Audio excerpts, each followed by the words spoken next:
not dictated by a deity. It's developed from empathy, dependence, and love. My morality accepts everybody's sexuality, is more concerned with inequality and the validations from above. My morality is not set into stone tablets. Okay, so this is Amanda Brown and Michaelyn Eberhard, and they have been putting together this entire convention, the ReasonFest. Do you guys want to just talk about some of the things that you had to go through in making this happen? Sure. This year I kind of took the lead with ReasonFest because Michaelyn is the president of SOMA, so she had enough on her plate, and so I went ahead and took it over because I was a stay-at-home mom, thought I'd have plenty of time, and some of the things that we ran into was, one, an overabundance of speakers wanting to speak at our conference, which that's not a bad thing, that's amazing. And then funding is another issue, and it's always an issue at a free conference because you try to do everything absolutely for free, and not make this a burden on anybody, even ourselves. We try to make it as free as humanly possible for everybody involved. And what we end up having to do is basically feel kind of like beggars at times. You stand in front of Student Senate and you try to be as professional as humanly possible, but at the same time you're kind of groveling, going, please just give me money. Just, you have a $500,000 budget, just a measly $5K this way. That's all we're asking. And so it's a lot of fun though. I think what defines ReasonFest to be much different than other free conferences is the sense of community that we bring together here. We are very much a inclusive type of conference. We bring everybody together. We try to make sure everybody has lunch together. The speakers are way more involved with the attendees. You can sit down, you can have full conversations. They want to be involved. They hang out with a lot of the students because we are an SSA affiliate, and this is run by college students, even though I'm technically not a college student anymore. All of our volunteers that help with this are SOMA members, so they do a lot of good. Sure. Yeah, I guess, like she said, I'm president of the student group who puts this on, and this was our third year. So we do have some experience. We both sort of co-coordinated the event last year. And yeah, I just dealt a lot with getting funding, you know, SSA grants. Coca-Cola sponsors KU here, and they gave us a grant, and then we went to Student Senate, and they gave us money to get our speakers here. So yeah, it's just been a busy few weeks. What made you want to go through all that and do all that work to put on this kind of conference? I honestly think I do it because I think this is a necessary, I don't want to say evil, but it's like a necessary stress to put yourself through in order to bring the type of community and education that is severely lacking in this area. Atheists don't really have a safe place to go or be all together at one time. At the same time, it's hard for us to get our message out as to the fact that we are very open-minded, we're very inclusive, and we want people to be able to have a dialogue opened up between them, so that way a lot of these myths about atheists being, you know, evil baby eaters and things like that are dispelled, as well as Christians being these, you know, these tight, staunch, very unwelcoming people. Here, it is Kansas, so, you know, it's not going to be the most welcoming or accepting area for different viewpoints. Yeah. But here in Lawrence, it is a nice little teeny tiny hole of blue in liberalism and in the sea of red.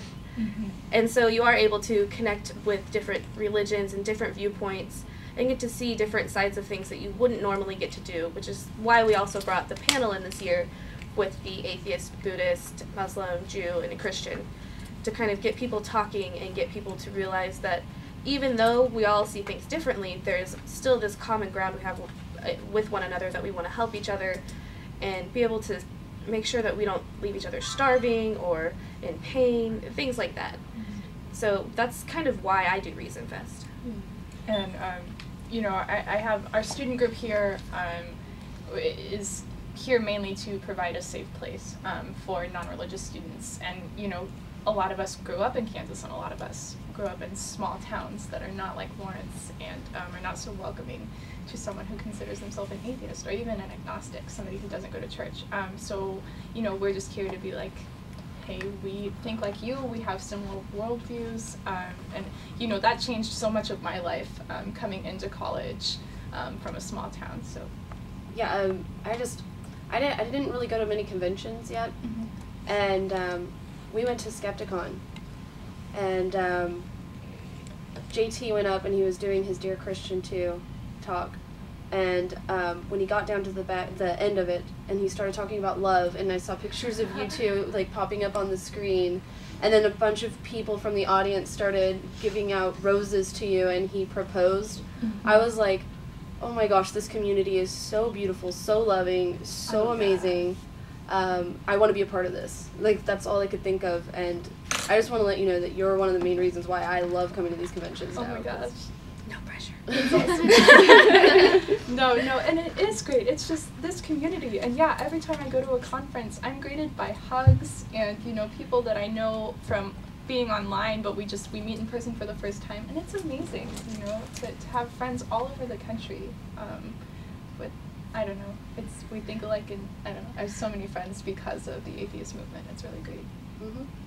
And you meet in the conventions, Yeah. and you get to actually hug each other and go and hang out and have a drink and have the one-on-one, and I think it's so important that we start going to these conventions and making friends with other people, and it makes you realize that you're not alone and that there's tons of other like-minded people. And one of the really cool things that happened, like I was saying earlier on the show, one of the really cool things that happened was us hanging out here in the back room, just getting real, just getting real and raw and just talking about stuff.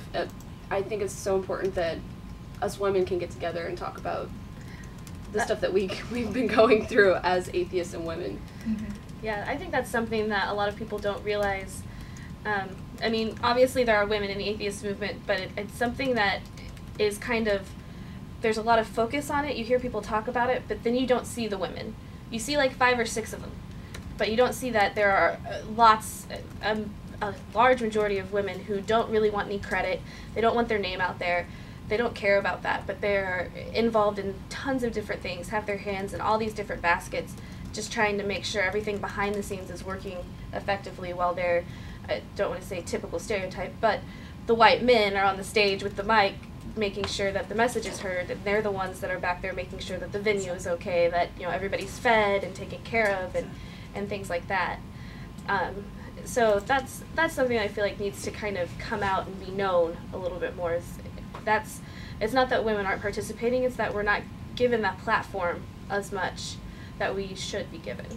Who would you recommend to speak at some of these conferences? What women, maybe we need to encourage women more. I think women in general need to just start putting themselves out there. I think marketing yourself needs to start coming out more. Putting yourself onto the SSA Speakers Bureau and the American Atheist Speakers Bureau and the CFI Speakers Bureau and the Secular Woman Speakers Bureau. There are all of these places you can go. Women have this education and subset of education that isn't available from a male perspective. We have parenting advice, we have the ability to talk about dealing with things in the workplace that are going to be a little bit different, having examples of how they've come up and broken glass ceilings, and even just talking about women's rights within the atheist movement and outside of it. There are just different things that a woman can give a perspective on that's going to be different than a male perspective. But even beyond that, we have women who have, you know, just the same degrees or even more extensive knowledge in neurology and biology and physics and all of these things that we have male speakers coming to, but it's because men are typically picked up in that field more than women.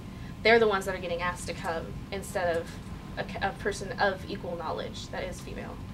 I think that's exactly it. I don't think a lot of people even know that women are able to talk about those subjects either. People have to actually go and hunt for women, or like go to people and say, where are there some women that could talk about, you know, a particular subject, and nobody knows about it. And maybe there needs to be some kind of database or something for this, but there are tons of women that know a lot about different subjects, whether it be science or whether it be history or the Bible knowledge, and nobody knows about them. Right. The very few that end up getting spaces are like Annie Laurie Gaylor, who's a great female activist and does a lot of things for the community with Foundation from Religion, Foundation. That wasn't right. Freedom from Religion Foundation. Don't run a conference and then try to think. And other ones like Ayaan Hirsi Ali and her story with Islam and everything that she's gone through, like she has a lot to say when it comes to civil rights. I feel like those women end up getting a platform, but it's the scientists and the ones with medical background. And Eugenie Scott. That is a woman I love. She is amazing.